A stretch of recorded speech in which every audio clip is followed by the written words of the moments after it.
생명의 하나님, 예수께서 이 땅에 오실 때에 우리에게 생명을 공급하되 풍성히 공급하기 위하여 오셨다 하셨사오니 그 말씀을 의지하여 나와 주의 음성과 성령의 감동을 받으려 하는 사람들에게 이 저녁에도 은혜 베풀어 주시기를 원합니다. 말씀을 전하는 자에게도 성령으로 말할 수 있게 도우시고 우리 주변에 광풍과 같이 이는 모든 문제들을 능히 주의 능력으로 잠잠케 하는 시간이 될 수 있도록 역사하시고 도와주시옵소서. 믿음으로 헌금한 손길들 위해 복을 더하여 주시고 우리의 믿음이 하나님의 인정하심을 얻기 위하여 겸손하고 담대하게 일할 수 있도록 도와주시옵소서. 예수님의 이름으로 기도하였습니다. 아멘. 하나님의 말씀은 누가복음 8장 22절에서 25절까지 말씀을 함께 같이 합독하겠습니다. 누가복음 8장 22절에서 25절까지 말씀을 함께 같이 합독하겠습니다. 함께 읽습니다. 시작. 하루는 제자들과 함께 배에 오르사 저희에게 이르시되 호수 저편으로 건너가자 하시매 이에 떠나 행선할 때에 예수께서 잠이 드셨더니 마침 광풍이 호수로 내리치매 배에 물이 가득하게 되어 위태한지라 제자들이 나와 깨워 가로되 주여 주여 우리가 죽겠나이다 한데 예수께서 잠을 깨사 바람과 물결을 꾸짖으시니 이에 그쳐 잔잔하여지더라. 제자들에게 이르시되 너희 믿음이 어디 있느냐 하시니 저희가 두려워하고 기이 여겨 서로 말하되 저가 뉘기에 바람과 물을 명함에 순종하는고 하더라. 아멘.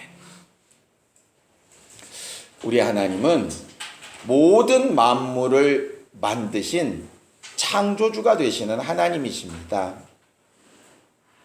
하나님이 모든 것을 만드신 창조주요, 그것을 지금도 운행하고 계신 세상의 주인이시라고 하는 것을 우리가 잘 알고 그 주인 되신 분의 권리를 우리가 받아 사용하려고 하는 것이 우리의 믿음입니다.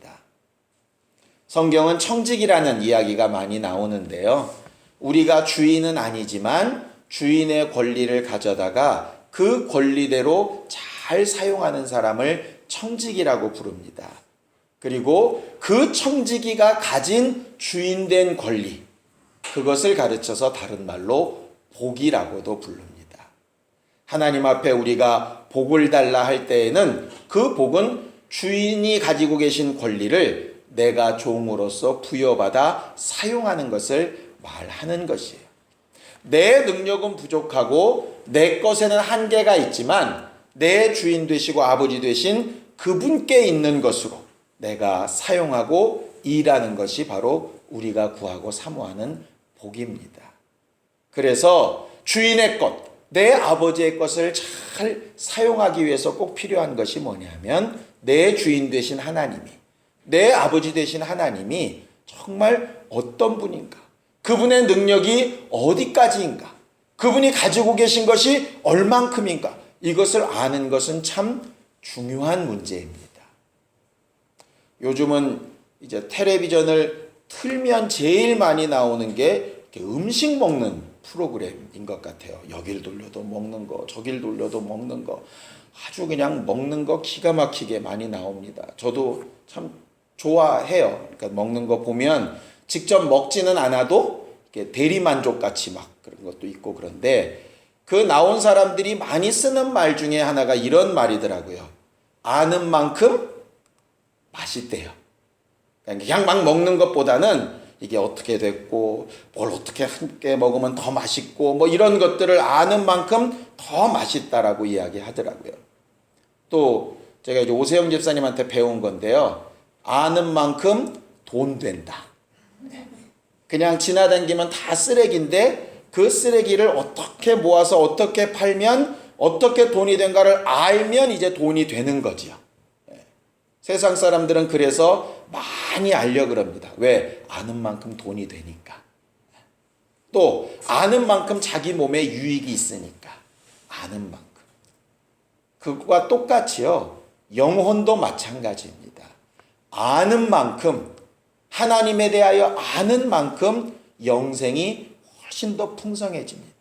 왜냐하면 우리가 제일 잘 아는 말씀대로 영생은 유일하신 참 하나님과 그의 보내신 자 예수 그리스도를 아는 것이라고 했기 때문에요. 그게 물론 뭐 지식으로만 꼭 안다는 것은 아니고 터득하고 체험하고 모든 것을 다 이제 포함하는 문제이지만 어쨌든 아는 만큼 영생은 훨씬 더 풍요해지게 되는 것이에요. 내가 가진 권리라고 하는 것 말입니다. 어떤 조직 생활을 할 때에도 그 조직원으로서의 권리를 잘 알면 월차도 찾아먹고 연차도 찾아먹고 안 쉬었으면 옛날 같으면 돈으로도 또 해먹고 다 이렇게 할 수 있습니다. 그런데 그걸 모르면 자기 권리를 다 못 쓰는 그런 상황이 이제 벌어지게 되죠. 성경에도 영적인 권리, 하나님으로부터 자녀가 되고 하나님의 사람이 됐을 때 가진 그런 영적인 권리들에 대해서 많이 말해놓고 있고 그것은 알고 사용하는 만큼 하나님의 것으로서 쓸 수 있는 능력이 됩니다. 그래서 우리는 믿음, 하나님에 대하여 잘 아는 것, 그것을 위해서 말씀을 듣고 배우고 또 알려고 하는 것이거든요. 오늘 저녁에도 우리는 정말 우리의 믿음, 하나님으로부터 오는 것을 잘 사용할 수 있는 복을 사용할 수 있는 그 능력을 잘 알 수 있게 되기를 예수님의 이름으로 축원합니다. 오늘 성경 본문에 보면요. 예수께서 25절에 이렇게 말씀하십니다. 제자들에게 이르시되 너희 믿음이 어디 있느냐 이렇게 물으세요. 너희 믿음이 어디 있느냐. 이게 다른 말로 하면요. 너희 믿음이 도대체 어디다 기초를 두고 있느냐 그런 말씀이기도 하고요. 너희 믿음이 있다고 하는데 그 믿음을 한번 보여봐라 이런 말씀이기도 하고요. 너희 믿음을 정작 써먹을 때는 보여주지를 못하는구나 이런 말씀이기도 합니다. 이 똑같은 말씀을 마가복음 4장에도 마태복음 8장에도 똑같은 사건을 기록하고 있습니다. 근데 마태복음에는 뭐라고 얘기하냐면 믿음이 적은 자들아 이렇게 말했어요. 믿음이 적은 자들아. 근데 그 믿음이 적다 하는 것은요. 믿음이 많고 작고 이런 뜻이 아니라 믿음이 제대로 역할을 못한다 이런 뜻이에요. 믿음이 제대로 역할을. 예를 들어 내가 무슨 기술을 가지고 있는데 그 기술이 제대로 역할을 못하는 거예요. 공식을 다 외우고 있는데 정작 문제를 풀 때 대입을 못 시키는 거예요. 그걸 이제 믿음이 적다 이렇게 말하거든요. 정작 실생활에 못 써먹는 걸 얘기하는 거예요. 그게 이제 믿음이 적은 자들이라 이런 말이고요. 마가복음에는 너무 적나라하게 너희 믿음 어딨냐 이렇게 말씀하고 계세요. 너희 믿음 어딨냐, 믿음 있다고 하는데 좀 보여봐 이렇게 말씀하고 있어요. 오늘을 누가복음에는 너희 믿음이 뭐를 기초로 하고 있느냐 이렇게 얘기하고 있고요. 이게 다 똑같은 말입니다. 결과적으로 예수께서 찾으시는 믿음은 적절한 때 사용할 수 있고 그 능력이 나타나야 되고 그리고 나타내 보여지는 증거가 있어야 되고 그리고 누가복음에서 중요하게 얘기한 대로 어디다 기초를 두고 있는지가 분명해야 된다 이 말이죠. 오늘 저녁에 우리는 그 말씀을 좀 살펴보려고 합니다. 이 내용은 우리가 너무 잘 아는 내용이니까요. 예수께서 계속해서 비유로 여러 가지 말씀을 하셨죠. 4가지 밭의 비유도 하셨고요. 그 다음에 등잔을 켜서 등경 위에 두는 얘기도 하셨습니다. 그 다음에 누가 내 모친이요 누가 내 형제들이냐 그래서 말씀대로 행하는 자라 이렇게 말했어요. 그래서 3가지 비유를 통해서 계속 말씀하신 게 뭐냐면 결국 말씀, 중요한 건 하나님의 말씀이다 이렇게 얘기해 놓으시고 그 말씀을 다 마치고 나서 그날 저녁에 이제 거라사 지방, 그건 이제 유대 쪽에서 반대쪽인데요. 반대쪽 지방으로 이렇게 가시려고 배를 타고 이렇게 건너가시는 이야기가 성경에 지금 나오고 있습니다. 마가복음에 보면 예수님의 배만 간 것이 아니라 이제 옆에 다른 배들도 쫓아왔다라고 이렇게 기록하고 있어요. 어찌되었든 예수님이 타신 배가 천천히 잘 항해를 합니다. 예수님의 제자 중에는 어부들이 있죠. 그것도 갈릴리 바다에서 잔뼈가 굵은 4명이나 되는 전문가가 있습니다. 베드로, 안드레, 요한, 야고보. 이 네 명이 아주 잔뼈가 굵은 어부들이에요. 갈릴리 바다라 그러면 그 바닷속까지 다 아는 사람들입니다. 그 네 명이 노 잡고 돛 잡고 이랬으니 뭐가 어렵겠어요. 그러니까 예수는 고물 뒤쪽에 가서 푹 머리를 대고 주무시고 모든 제자들은 편히 있고 그 네 명은 아주 그냥 유유자적하게 이렇게 갈릴리 바다를 건너가기 시작합니다. 아무 문제 없었습니다. 그들 능력으로 뭐든지 할 수 있었습니다. 그냥 뭔가 다 형통하게 된 것 같았어요. 그런데 오늘 성경에 23절에 보면 행선할 때에 예수께서 잠이 드셨더니 마침 광풍이 호수 위로 내리쳤다 이렇게 되어 있습니다. 거기서 말하는 이제 광풍이라고 하는 것이 뭐냐면 이제 폭풍우를 얘기하는데요. 실제로 갈릴리 호수는 굉장히 폭풍이 많이 치는 호수로 유명하답니다. 왜냐하면 실제로 갈릴리 호수는 바다보다도 한 200m 밑에 있어요. 그러니까 해수면보다도 더 아래에 있거든요. 그리고 헐몬산이라고 하는 높은 산이 위에 꼭대기에 있습니다. 그러다 보니까 헐몬산 꼭대기에는 눈이 항상 있을 때가 많고 이쪽은 바다보다도 더 낮으니까 날씨가 따뜻하다 이 말이에요. 그러니까는 산 위하고 이 밑에하고 온도차가 굉장히 심해가지고요. 지중호 쪽에서 오는 바람이 불어서 이 찬바람이 밑으로 넘어오면 따뜻한 바람이랑 섞여가지고 이게 갑자기 돌면서 회오리 바람이 불기도 잘 불고 갑자기 폭우가 막 내리기도 하고 그 덕분에 바람이 세지면 막 노을이 굉장히 커져서 막 배가 다 뒤집어지기도 하고 이제 이런 현상들이 벌어지는 거죠. 성경을 가만히 보면 그 네 명의 어부가 그런 상황을 몰랐을 리가 없잖아요. 왜냐면 허구한 거기서 그렇게 살았으니까. 그러니까 적당히 폭풍 불고 적당히 바다 놀이 치고 이러니까 자기들이 늘 해봤던 상황이니까 그 해봤던 상황을 늘 이겨보려고 예수님 가만 놔두고 자기들끼리 열심히 이제 시작을 한 거예요. 이 정도쯤은 충분히 가능하리라 했는데 그날따라 굉장히 심해졌던 거죠. 그래서 배 안으로 물이 막 다 들어오고 배가 잠기게 되었습니다. 신기한 것은 전문가인 4명뿐 아니라 나머지 제자들도 다 난리가 났는데 누구만 지금 평안하시냐면 예수만 평안하신 거예요. 고물에 그냥 머리 대고 계속 주무십니다. 참 신기합니다. 풍랑이는 소리, 파도 치는 소리, 사람들 소리 지르는 소리, 비는 그냥 얼굴을 때리고 뭐 굉장히 그렇게 심했을 텐데 어떻게 그렇게 도대체 주무실 수 있었는지, 워낙 피곤해서 그러셨는 건지 아니면 니들이 어떻게 하나 보자고 가만히 계셨던 건지, 어쨌든 난리가 났을 때 예수께서 일어나서 좀 더 적극적으로 하실 만도 한데 예수께서는 아무것도 안 하시고 가만히 계신다 이 말이에요. 제자들의 입장에서는 자기들의 한계가 도달했습니다. 자기들이 할 수 있는 것은 한계가 됐고 자기들로서는 어떻게 해결할 수 있는 방법이 없어요. 어느 선까지는 가능하다고 생각했는데 더 이상은 할 수 없다는 결론이 이르렀습니다. 그러니까 그들이 두려움이 갑자기 확 들어왔죠. 그 전까지는 괜찮았다가 갑자기 예수를 깨워서 우리가 죽게 된 것을 돌아보지 않냐, 우리 지금 다 죽게 생겼다고 이렇게 막 소리를 지를 만큼 아주 두려움에 확 빠지게 되었던 거예요. 자기들이 너무너무 익숙했던 장소, 자기들 실력으로 얼마든지 할 수 있다고 생각했던 것, 그런데 그것이 자기들의 예상을 벗어나게 되니까 갑자기 확 두려움이 밀려오게 되죠.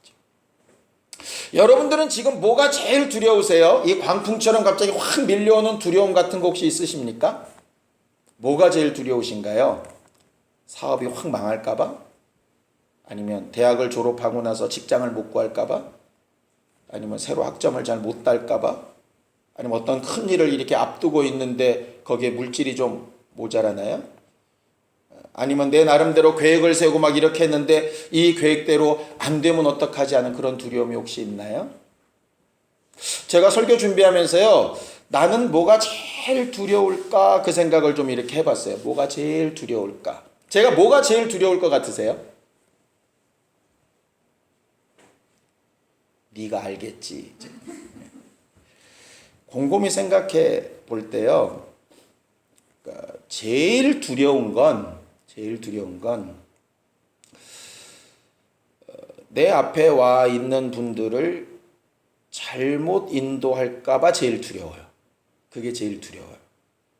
그러니까 저희도 말씀드렸잖아요. 제가 개척을 하기 전까지는 설교할 때 별로 두렵지 않았다니까요. 정말 건방에 건방을 떨면서 나 정도 설교하는 사람 그리 많지 않다. 뭐 이렇게까지 생각할 만큼 진짜 엉덩이에 뿔이 사정없이 났던 사람입니다. 그런데요, 정말 설교하면서 제일 두렵고 두려운 부분이 이제는 그 부분이 됐어요. 잘못 전하고 잘못 알게 하면 어떻게 될까? 왜냐하면 제 한계가 이렇게 보이더라 이 말이죠. 그 전까지는 한계도 안 보였던 모양이에요. 그러니까 얼마나 교만했으면 그랬겠어요. 그래서 실제로는 말씀 한마디를 이렇게 전달하려고 할 때마다 굉장히 고심하게 돼요. 정말로 고심하게 돼요. 이렇게 되면 이제 굉장히 신령해 보이죠? 근데 그것만 두려운 게 아니더라고요. 우리 가족을 어떻게 잘 먹여 살릴 수 있을까? 이것도 굉장히 두려워요, 실제로. 그냥 막 통장에 앞에 마이너스가 붙고 막 이러니까 막 가슴이 쿵덩쿵덩 뛰어요. 아이들하고 집사람한테 티를 안 내려고 하긴 하는데, 쿵덩쿵덩 뛰더라고요. 지금까지 하나님이 하셨는데, 뭐, 말은 하면서도 저 밑에서부터 있어요. 저 밑에서부터. 왜냐하면 지금까지는 그렇지 않았었던 부분이기 때문에 그런 것 같아요. 이게 신기한 게, 어려울 거야, 어려울 수 있어, 그럴지도 몰라 할 때까지는 괜찮아요. 그런데 이게 막상 눈에 딱 보이니까 이게 심각해지는 거예요. 제가 요즘 제 자신을 기도하면서 제일 다독이는 것이 뭐냐면 급하지 말자고 자꾸 제 자신을 다독여요. 급하지 말자고.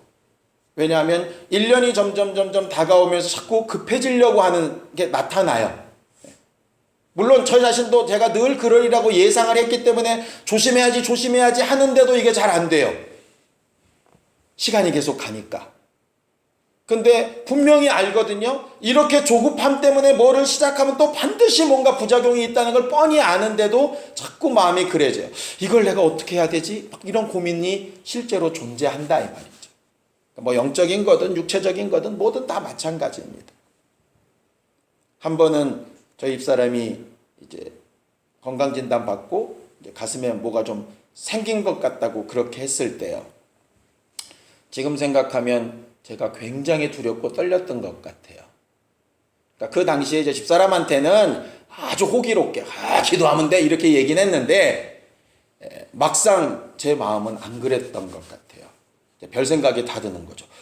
장모님도 암이셨다는데, 장인어른도 암이었는데, 뭐 이래가면서 막 생각이. 그러니까 한 번 그렇게 확 들어오면, 이게 좀, 물론 이제 금방 그게 이제 아니라고 되어져서 이제 허세를 좀 부렸죠. 가봐, 내가 별거 아니라 그랬잖아. 그러면서도 속으로는, 이런 게 있어요. 그런 것들을 몇 번 이렇게 겪어왔지만, 그럼에도 불구하고 지금도 두렵고 떨리는 것들이 꽤 많이 있어요. 이렇게 두렵고 떨리는 게 과연 뭐 때문일까? 이런 생각을 이렇게 해봅니다. 제일 먼저 드는 생각은 뭘까요? 갑자기 확 두려움이 생기고 걱정이 생기고 어려움이 생기고 큰일 났다. 갑자기 제일 먼저 드는 생각. 내가 뭘 잘못한 게 없을까? 이런 거. 그런 생각 혹시 안 드시나요? 저는 그 생각이 제일 먼저 들던데. 근데 오늘 제 제자들 보면 예수와 따로 떨어진 것도 아니고 예수께서 하지 말라 그런 걸 한 것도 아니에요. 예수께서 가자 그래서 갔고 예수께서 함께 계셨고 아무런 실제적으로 문제가 없었어요. 그들은 문제가 없었어요. 그럼 과연 뭘까? 이렇게 봤더니 그 다음에는 이제 원수가 딱 생각이 나는 거예요. 원수가 그럴 수 있겠다. 내 마음에. 실체는 아닌데. 그러면서 봤더니 예수께서 나중에 그렇게 하시죠. 바람과 바다를 어떻게 하신다고 되어 있어요? 꾸짖으신대 이렇게 되어 있습니다. 근데 그 꾸짖으신대 하는 그 말이 어디 쓰였냐면요. 예수께서 귀신을 꾸짖어 이렇게 하실 때 똑같이 쓰고 있고요. 베드로의 장보가 열병에 들였을 때 예수께서 열병을 꾸짖어 그렇게 하셨어요. 근데 그 꾸짖는다는 얘기는 뭐냐면 그냥 무생물에 대고 하는 게 아니라 인격에다 대고 하는 말이에요. 저의 인격을 인정하시고 나서 거기다 대고 명령하시는 얘기거든요.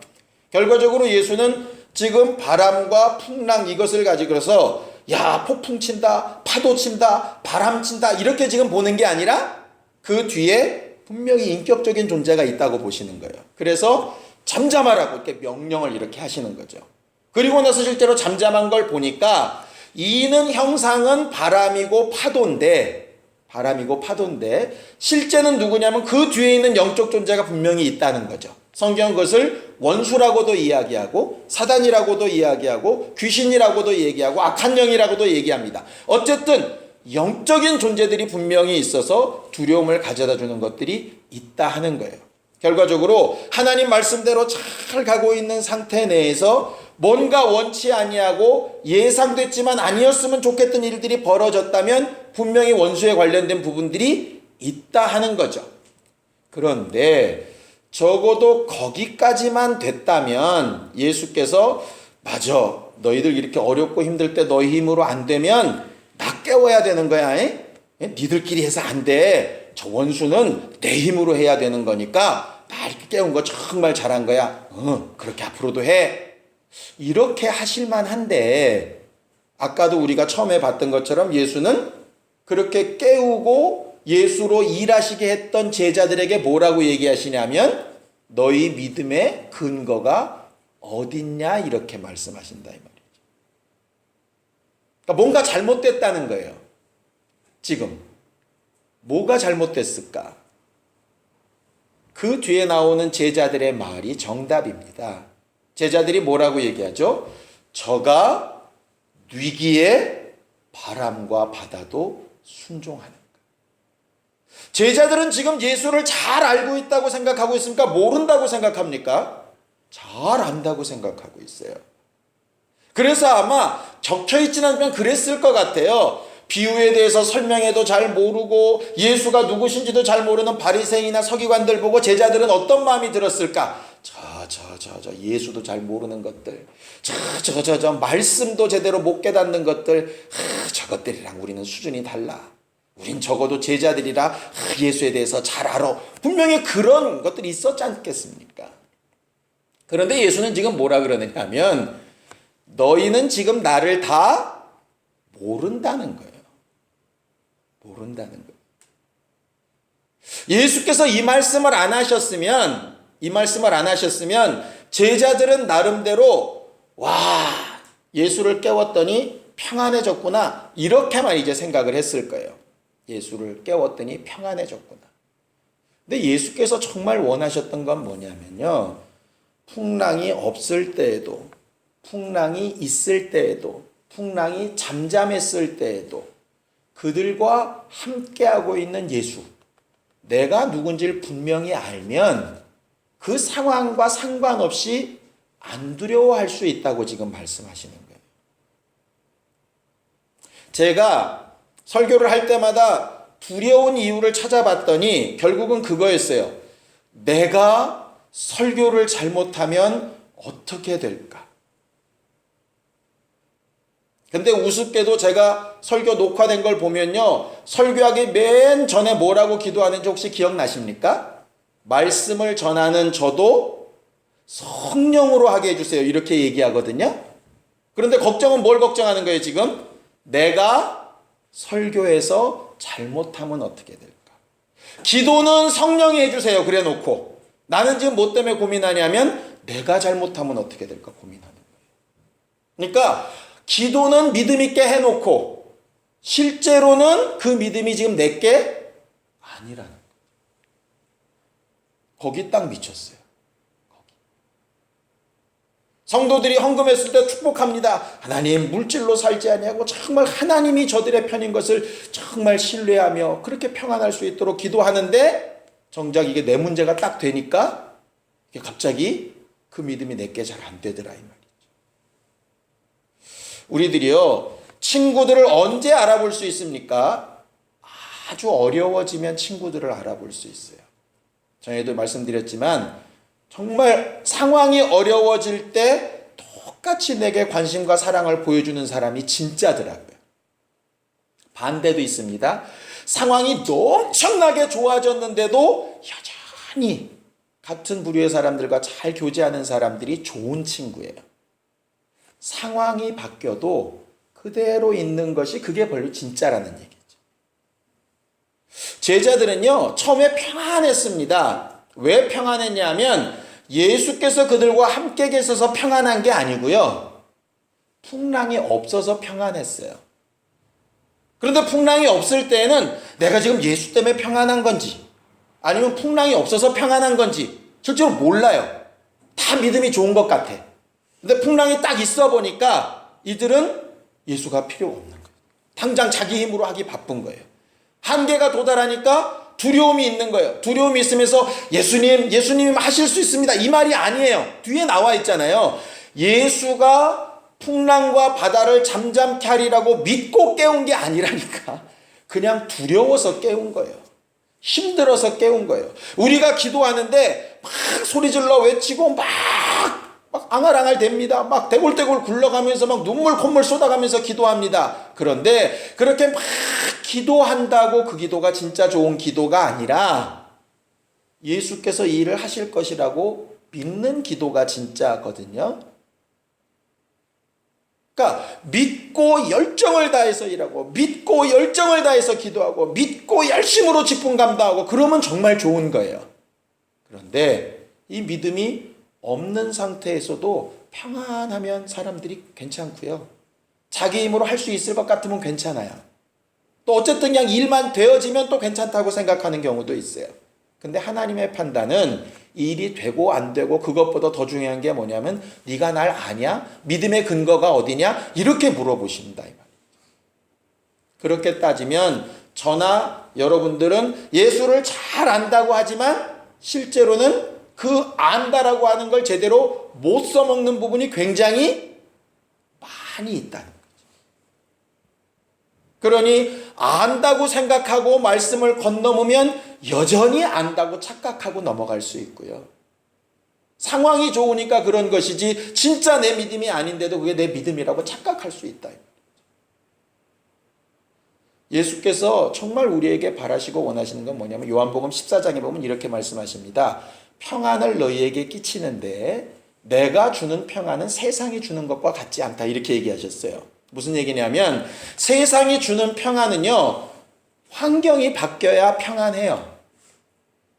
돈을 막 걱정하는 사람은 통장에 돈이 들어와야 평안해요. 직장을 막 찾는 사람은 직장이 딱 구해져야 평안해요. 뭐가 해결이 나야 평안하다고. 근데 예수께서 지금 말씀하시는 건 내가 주는 평안은 내가 빌라도에게 잡혀갔을 때에도 십자가에 달렸을 때에도 무덤에 들어갔을 때에도 너희들을 두고 내가 하늘에 올라갔을 때에도 너희 안에 그냥 있는 그 평안이라고 지금 말씀하시거든요. 결과적으로 성령이 지금 우리 안에 들어와 계신 이유는 그것 때문입니다. 그런데 여전히 성령이 들어와 계신데도 상황 때문에 평안하고 상황 때문에 불편하면 결과적으로 지금 배에 예수를 그대로 모셔두고 주무시는 걸 놓고 자기들 혼자 그냥 하고 있는 사람들과 다를 바가 없다라고 하는 거죠. 그러면서도 늘 얘기합니다. 우리는 예수와 함께 있어. 난 예수를 믿어. 예수의 제자야. 누구보다도 나. 이렇게 얘기하는데 실제로 정작 써먹을 때는 못 써먹는 거죠. 원수는 어쨌든 죽이려고 풍랑이나 여러 가지 문제를 만들지 모르겠지만 하나님은 그 가운데서 뭐를 발견하기 원하시느냐 하면 절대로 그 가운데서도 죽지 않고 나와 함께하고 있고 나를 알고 있는 만큼 너희가 믿음을 사용할 수 있다고 가르치고 싶으신 거예요. 저는 여러분들에게 제가 두려워하는 부분을 얘기했지만 여러분들은 그런 얘기를 안 했죠. 근데 아마 그런 부분들이 다들 조금씩 있으실 거예요. 없으면 정말 좋겠지만 만약에 있다면 여러분들이 앞으로 시간을 이렇게 좀 깊이 내서 내가 가지고 있는 두려움, 실제일 수도 있고 아닐 수도 있고 올지도 모르는 어떤 그런 것 때문에 오는 두려움이나 그런 걱정일 수도 있는데 그 모든 것들을 두고 나는 정말 이것 때문에 지금 그렇게 괴롭고 힘든가? 아니면 예수와 함께하고 있는 것 때문에 정말 이 다음을 하나님께서 해주실 걸로 과연 내가 믿고 있는가? 그 부분을 좀 잘 돌아봐서 자기 믿음이 어디에 지금 기초를 두고 있는 사람인가를 돌아볼 수 있는 우리가 되었으면 정말 좋겠어요. 그렇게 되면 우리 신앙생활이 좀 더 현실적이고 실제적이 될 수 있을 것 같아요. 사람들한테 보일 때는 안 그런 척, 제가 여러분들한테 서 있을 때는 아닌 척, 믿음 좋은 척, 나름 기도하고 담대한 척, 이렇게 할 수 있을지 모르지만 실제 제 마음이 그렇지 않은 부분들이 분명히 있거든요. 그거는 결국 하나님하고 저하고 해결돼야 될 문제잖아요. 여러분도 마찬가지라 이 말이죠. 그런 부분들이 빨리빨리 해결이 되면 그만큼 나는 건강한 신앙생활을 할 수 있어요. 근데 그렇지 않으면 남들 보일 때는 굉장히 신앙이 있는 것 같은데 실상은 그렇지 않으면서 그 갈등 때문에 더 힘들어지는 거예요. 그런 모습이 혹시 또 비춰질까 봐 힘들어지고, 그러면 굉장히 나중에 어려워지게 되거든요. 결국 우리가 하나님 앞에 신앙생활하는 것은 가능한 정직하고 가능한 믿음의 기초를 제대로 두고 믿음을 써먹을 수 있게 하는 사람이 제일 중요한 신앙생활을 하는 사람입니다. 여러분들이 지금 가지고 있는 일들요, 그것 정말 여러분들의 기도 제목인데 하나님께서 그 상황과 상관없이 내게 명하시는 함께 계신 평안으로 나를 좀 지켜달라고 그렇게 기도하는 것 정말 필요하고, 그렇게 될 때야 비로소 다른 어떤 은사들은 아니더라도 그것으로 인해서 성령이 내 마음을 붙들고 계시다 하는 것을 제대로 고백할 수 있을 거예요. 저는 다른 어떤 무슨 지식적인 부분으로 말고 그런 경험과 체험으로 여러분들한테 설교하는 사람이 되기를 원하고요. 여러분들도 그런 간증거리들이 좀 많아지는 교회가 되기를 예수님의 이름으로 축원합니다. 예수께서 오늘도 물으실 거예요. 자고 있는 것 같지만 자고 있지 않다. 풍랑이는 소리, 파도 치는 소리에 전혀 요동도 없으셨던 분이 제자들의 소리에는 벌떡 일어나시잖아요. 우리가 그분을 찾고 그분의 평안을 구하고 그분을 좀 알고 싶다고 하고 더 알려고 하고, 그분이 정말 그것까지도 하실 수 있는 분이구나, 머릿속이 아니라 실제로 체험하게 될 때 그때로부터 우리 안에서 나오는 믿음의 증거나 우리가 남들에게 전하는 복음이 얼마나 힘있고 능력있게 될지 잘 알게 되지 않겠습니까? 그런 신령한 영적 생활을 할 수 있는 우리 모두가 다 되기를 예수님의 이름으로 축원합니다. 아는 만큼 맛도 있고 돈도 되지만 아는 만큼 영생도 누릴 수 있습니다.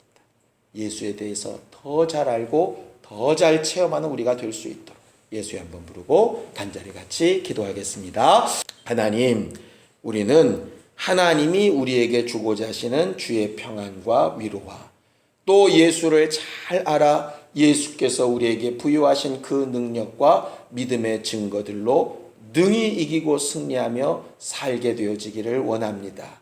때때마다 상황과 환경과 형편이 우리를 두렵게 하고 또 원수가 가져주는 생각이 우리를 두렵게 할지라도 그때 성령께서 우리와 함께하고 계신 것과 예수 이름이 우리와 함께하고 있는 것과 우리를 사랑하신 그 예수께서 지금도 우리를 위하여 간구하고 계신 것이 깨달아지고 느껴지고 생각나고 체험되게 하여 주셔서 모든 두려움을 잔잔케 하고 모든 근심과 걱정을 잔잔케 하고 우리 힘으로 할 수 없으나 하나님께서 일하시고 돕고 계신 것을 체험하는 우리 모두가 되게 도우시고 역사하여 주시옵소서. 가장 좋은 것으로 우리에게 주실 수 있고 인도에 나가시는 이가 하나님이시오니 우리의 생각과 계산 때문에 정말 불안한 것을 당겨오는 미련한 사람들이 되지 않게 하여 주시옵시고 하나님께서 우리에게 명하신 말씀 주를 아는 깊은 지혜로 하나님을 더 가까이 하는 신령한 사람들이 다 되도록 도와주시옵소서.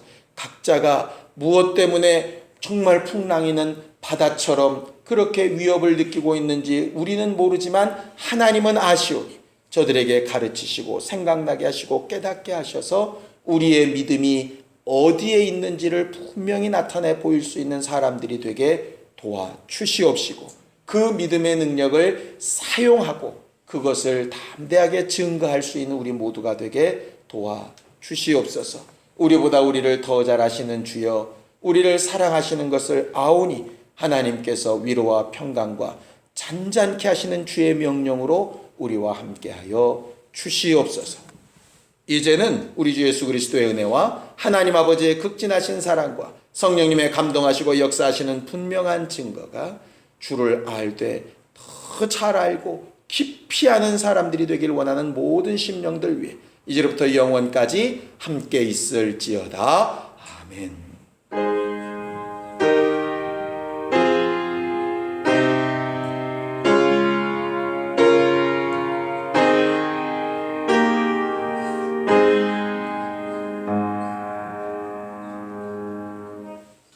우리 예배 받으신 하나님 앞에 감사하는 박수 끝내겠습니다. 수고하셨습니다.